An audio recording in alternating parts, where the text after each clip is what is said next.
जय हिंद। पिछले वीडियो में हमने देख लिया था what is magnet, magnetic field line, ठीक है। और हमने देख लिया था हेनस ओरेस्टेड इन 1820 में उन्होंने किस तरीके से एक स्ट्रेट करंट कैरिंग कंडक्टर में किस तरह की मैग्नेटिक फील्ड क्रिएट होते हैं वो देखा था। अब हम इस वीडियो में देखेंगे कि मैग्नेटिक फील्ड पैटर्न, ठीक है, मैग्नेटिक पैटर्न, ठीक है, मैग्नेटिक फील्ड पैटर्न देखेंगे। देखिए, हमने वहाँ से जो स्ट्रेट करंट में जब भी कभी करंट फ्लो होता है तो उसके चारों तरफ मैग्नेटिक फील्ड क्रिएट होती है। वो तो हमने फर्स्ट पैटर्न तो देख ही लिया है। मान लीजिए ये देखिए, ये करंट कैरिंग कंडक्टर है। जैसे मान लीजिए करंट यहाँ से ऊपर जा रहा है तो यहाँ पे जो मैग्नेट बनेगा ये सर्कुलर में बनेगा इस तरीके से। तो ये फर्स्ट तो इसका पैटर्न हो गया, हम लोग समझ चुके हैं, ठीक है। अब इसको अच्छे से समझने के लिए मतलब जो हमने देखा कि यहाँ पे मान लीजिए कोई यहाँ पे पावर सोर्स दे दिए तो करंट यहाँ से यहाँ जा रहा है, कहाँ से, नीचे से ऊपर, यानी कि अपवर्ड डायरेक्शन में, अपवर्ड डायरेक्शन।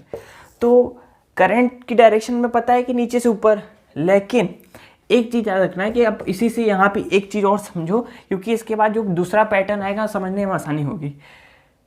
अगर करंट नीचे से ऊपर जा रहा है यानी कि अपवर्ड डायरेक्शन में जा रहा है तो उसकी जो वो क्या होगी, जो मैग्नेटिक फील्ड डायरेक्शन क्या होगी, जो मैग्नेटिक फील्ड है उसकी डायरेक्शन क्या होगी। तो इसके में काम आता है Maxwell's right hand thumb rule. Maxwell के राइट हैंड का जो थंब है उसका रूल आता है, ठीक है। इसको हम कॉक स्क्रू भी कहते हैं, कॉक स्क्रू, इसको कॉक स्क्रू रूल भी कहते हैं। इसलिए क्योंकि जैसे कि हम कोल्ड ड्रिंक के जो बॉटल होते हैं ग्लास वाला, ठीक है, कांच का, उसको जिस तरह से हम खोलते हैं, उसके ओपनर लेकर ना ढक्कन को खोलते हैं, उसके लिए भी क्योंकि वहाँ भी इसी हाथ को पोजीशन इसी तरह से लाना पड़ता है। तो इसलिए मैक्सवेल के राइट हैंड थंब रूल ये हमें बताता है कि अगर करंट किस डायरेक्शन में होगा तो उसका मैग्नेटिक फील्ड का डायरेक्शन क्या होगा।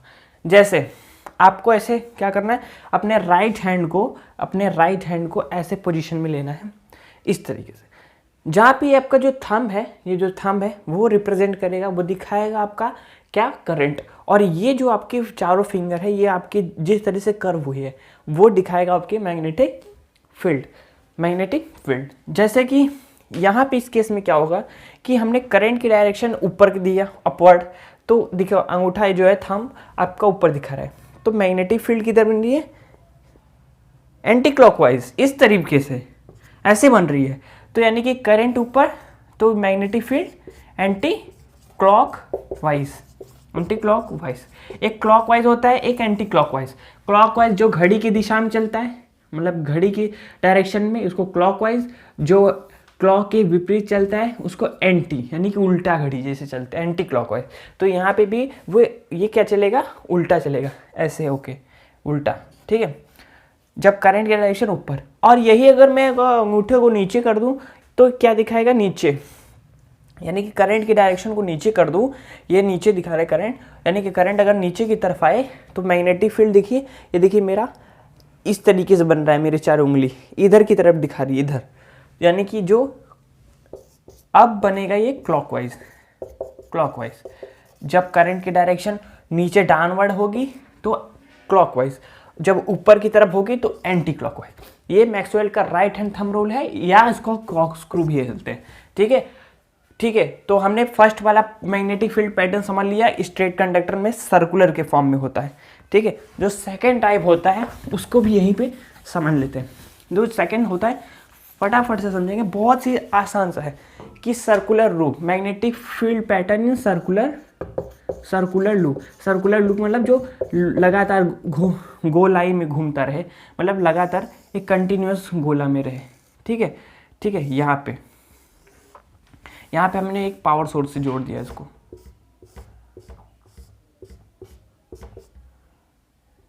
ठीक है। यहाँ पे हमने एक बैटरी से जोड़ दिया इसको, और ये क्या है, ये वायर है, कॉपर वायर ही मान लीजिए। तो मैंने कहा कि जब भी किसी कंडक्टर में करंट फ्लो होगा तो उसके चारों तरफ मैग्नेटिक फील्ड होगा। ये क्या है, magnetic field pattern in circular रूप में। तो यहाँ पे क्या होगा, देखिए मैंने कहा कि ये पॉजिटिव है तो करंट यहाँ से पॉजिटिव निगेटिव, करंट की डायरेक्शन दिखा दो, चलो ओके। यहाँ से क्या है, Maxwell right hand thumb rule ले लो, करंट की डायरेक्शन ऊपर तो मैग्नेटिक फील्ड किस तरीके से, एंटी क्लॉकवाइज। किस तरीके से, एंटी क्लॉकवाइज, यानी कि डायरेक्शन क्या है मैग्नेट का, इस तरीके से। मैग्नेटिक फील्ड लाइन कैसे जाएगी, ऐसे, इस तरीके से, इधर, ठीक है, इस तरफ। और इधर क्या है, रिटर्न होके जब वहाँ पे ऐसे घूम के जब नीचे की तार है, तो यहाँ पे देखिए मैग्नेट जो करंट की डायरेक्शन है वो नीचे जा रही है, नीचे की तरफ। तो यहाँ नीचे कर दो current Maxwell right hand thumb rule से। अब यहाँ पे ऐसे बन रही है, तो magnetic field direction clockwise direction में हो जाएगी, यहाँ पे क्लॉकवाइज में। जब करंट ऊपर से नीचे आती है डाउनवर्ड की तरफ, तो ये जो मैग्नेटिक आपका फील्ड बन रहा है ये ऐसे बन रहा है कि इधर से ये ऐसे जा रहा है और इधर से ये यहाँ से एंटी क्लॉकवाइज घूम रहा है। देखिए यहाँ पे ऐसे जा रहा है, यहाँ पे ये ऐसे जा रहा है, ऐसे घूम रहा है, इधर से एंटी क्लॉकवाइज, यहाँ से शुरू के ऐसे, और यहाँ पे क्या हो रहा है, क्लॉकवाइज में, इधर से। और ये जो आपस में जो बीच वाला पॉइंट एक कॉमन पॉइंट आएगा, यहाँ पे एक यूनिफॉर्म हो जाएंगे, मतलब पैरेलल सीधे हो जाएंगे, क्योंकि यहाँ से जो जा रहे हैं यहाँ से ऐसे जा रहे हैं और ये यहाँ से ऐसे जा रहा है, ये यहाँ से ऐसे, ये यहाँ से ऐसे। तो एक पॉइंट आएगा जब ये सीधे सीधे दोनों सीधे सीधे इनका जो लाइन है मैग्नेटिक लाइन वो यूनिफॉर्म स्ट्रेट में हो जाएगा, यानी कि हो जाएगा आपका पैरेलल हो जाएगा, कॉमन, और ये एक ही डायरेक्शन हो जाएगा, सीधा स्ट्रेट। ये हो गया मैग्नेटिक। ये सेकंड था। फर्स्ट था कि स्ट्रेट वायर में सर्कुलर, या सेकंड है सर्कुलर लूप में। अब हम इसके बाद समझेंगे आपका, ये हमने समझ लिया। अब हम थोड़ा सा आ जाते हैं दूसरे पे।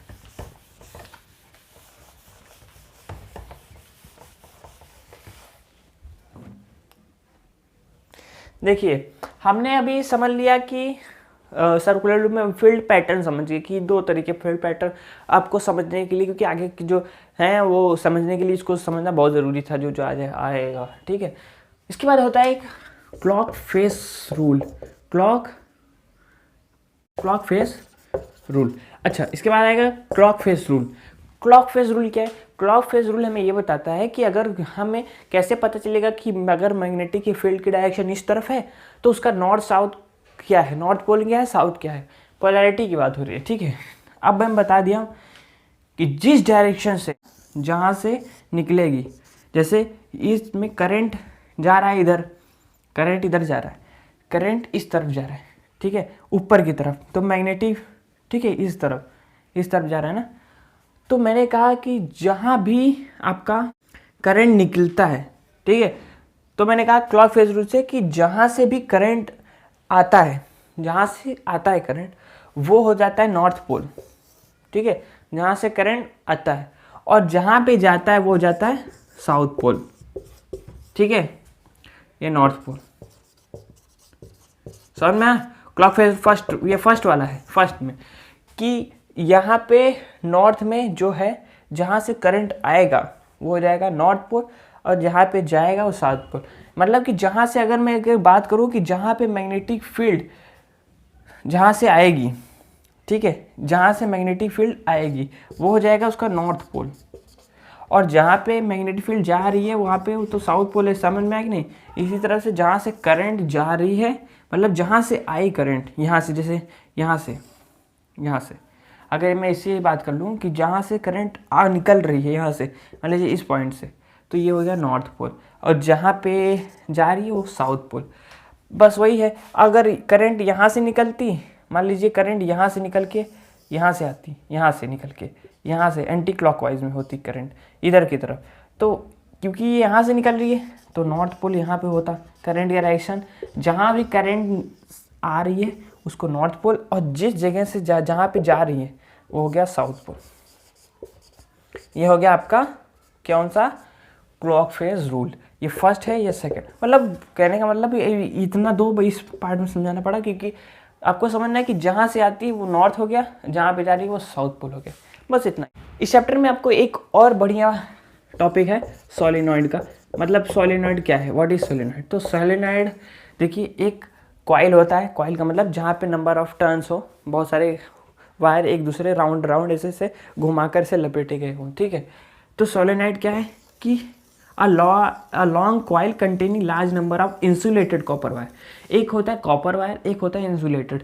इंसुलेटेड का मतलब क्या होता है, जो वायर में आपके कॉपर रहता है वो इंसुलेटेड नहीं रहता है, लेकिन जो मोटर के ऊपर जो वाइंडिंग होती है, मतलब जो वायर लगे रहते हैं मोटर के अंदर, वो इंसुलेटेड रहता है। क्योंकि अगर वहाँ पे एक दूसरे के ऊपर क्लोजली टर्न रहेंगे, वहाँ पे अगर इंसुलेटेड नहीं रहेगा तो वो शॉर्ट हो जाएंगे और जल जाएगी मोटर, ठीक है, तो इंसुलेटेड रहता है।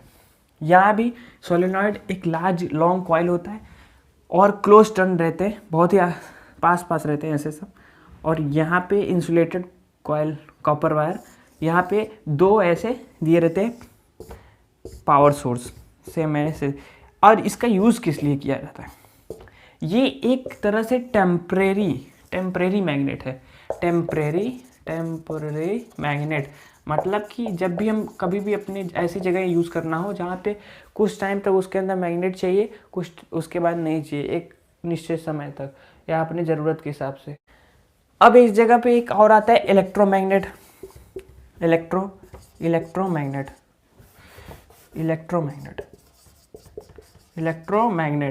अब इलेक्ट्रोमैग्नेट और सोलेनॉइड में क्या फ़र्क है।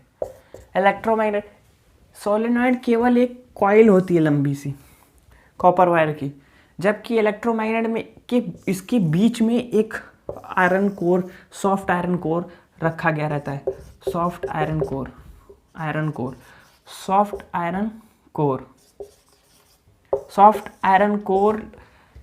रखा गया रहता है इलेक्ट्रोमैग्नेट में, ठीक है।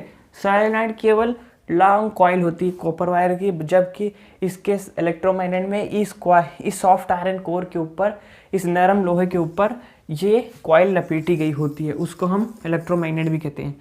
ये भी वही टेम्परेरी मैग्नेट ही होता है, ठीक है। और इसको आयरन कोर को लगाने का क्या मतलब है, आयरन कोर से हमें स्ट्रेंथ बढ़ जाती है, उस मैग्नेट की जो पावर है वो बढ़ जाती है। अब हम 3-4 ऐसे पॉइंट देखेंगे जिससे किसी भी टेम्परेरी यानी कि जो आर्टिफिशियल मैग्नेट है, टेम्परेरी मैग्नेट है, उनकी स्ट्रेंथ कैसे बढ़ाई घटाई सकती है। तो इसके लिए देखो आपको 3 पॉइंट याद रखने हैं यहाँ पे, ठीक है। कि सबसे फर्स्ट वाला ये है कि अगर हमें किसी भी इलेक्ट्रोमैग्नेट की स्ट्रेंथ बढ़ानी है तो हम नंबर ऑफ टर्न्स ज़्यादा कर दें। नंबर ऑफ टर्न्स मतलब टर्न्स इन इलेक्ट्रोमैग्नेट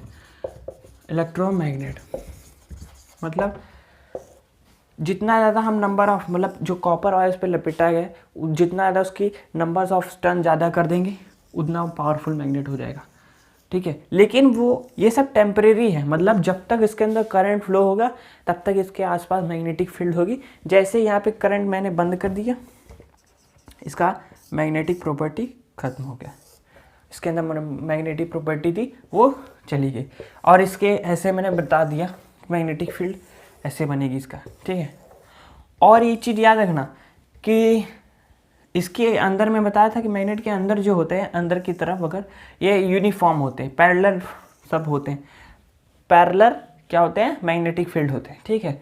और अंदर वाली जो रहती हैं वो साउथ टू नॉर्थ चलती हैं, साउथ टू, और बाहर से नॉर्थ टू साउथ, बाहर से नॉर्थ से निकल के ऐसे साउथ। मैंने पिछले वीडियोस में सब बताया, नहीं देखा है तो वहाँ से देख के आइए। फिर यहाँ अंदर रिटर्न होती है साउथ टू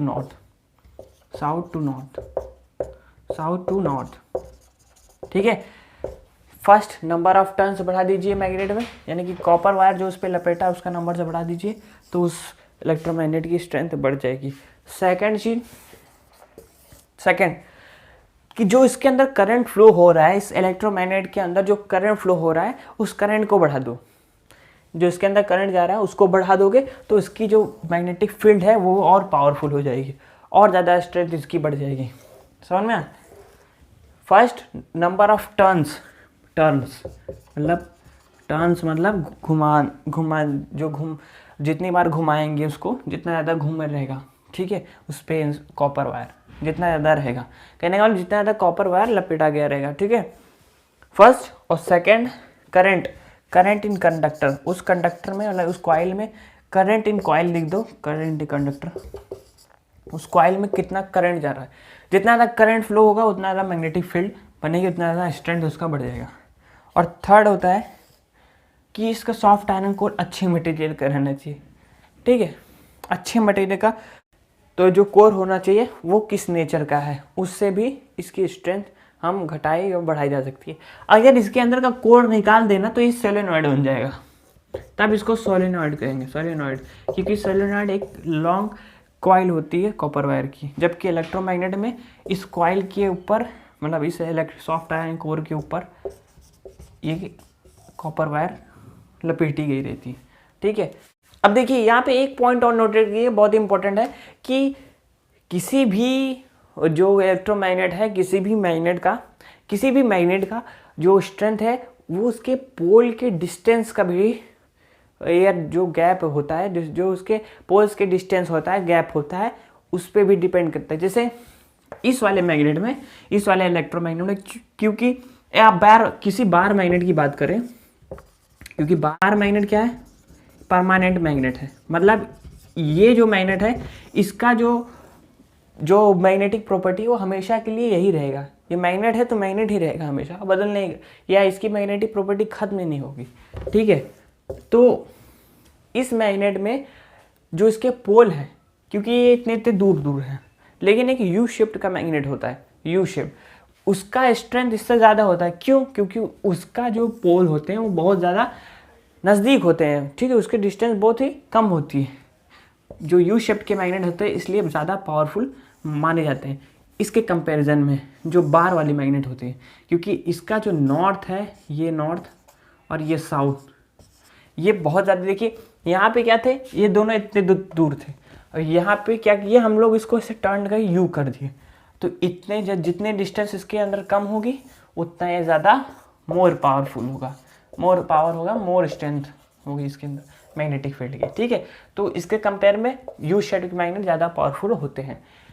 यहाँ पे एक और चीज़, इलेक्ट्रोमैग्नेट का जो पोल है, पोलैरिटी है नॉर्थ और साउथ पोल, वो भी चेंज किया जा सकता है। मतलब यहाँ पे अगर नॉर्थ है, यहाँ पे साउथ है, क्योंकि मैंने कहा था जिस तरफ से करंट आती है, मतलब जहाँ से क्लॉक फेज रूल, तो वो हो जाती है नॉर्थ पोल, और जहाँ जाती है वो जाती है साउथ, ठीक है। तो अगर मैं करंट की डायरेक्शन इस तरफ कर दूँ, ठीक है, करंट की डायरेक्शन इस तरफ कर दूँ, तो यहाँ से कर दूँ, तो क्योंकि यहाँ से आ रही है तो नॉर्थ पोल इस तरफ हो जाएगा और साउथ इधर हो जाएगा। मतलब जो टेम्परेरी मैग्नेट यानी इलेक्ट्रोमैग्नेट की बात करें तो उसका जो पोल है वो भी हम चेंज कर सकते हैं by changing the current flow in the coil, उसके इन द इलेक्ट्रोमैग्नेट। तो यानी कि इसका जो पोल है वो करंट की डायरेक्शन को चेंज करके भी हम चेंज कर सकते हैं, जबकि जो बार मैग्नेट है, जो परमानेंट मैग्नेट है, उसकी जो पोल है वो हमेशा फिक्स्ड रहती है, वो कभी चेंज नहीं होंगी। अगर इधर है नॉर्थ, इधर साउथ, तो हमेशा के लिए वही रहेंगी। हमने सोलेनॉइड और इलेक्ट्रोमैग्नेट को अच्छे से समझ लिया। इसके बाद हम चलेंगे आगे अपने, और इसका ये ध्यान दीजिएगा, यहाँ पे आप एक तरफ बार मैग्नेट लिखिएगा, एक तरफ लिखिएगा, या एक तरफ परमानेंट मैग्नेट ऐसे लिखिएगा, परमानेंट, और इधर इलेक्ट्रोमैग्नेट। दोनों का जो मैंने डिफरेंस बताया 4 पॉइंट लिख के दिमाग में याद रखिएगा, बहुत ज़्यादा इंपॉर्टेंट। इस वीडियो में इतना ही। अगले वीडियो में हम कंस्ट्रक्शन ऑफ मोटर देखेंगे, AC current and DC direct current, alternate current, direct current, ठीक है। तब तक आप देखते रहिए यूनिक विद्यार्थी। जय हिंद।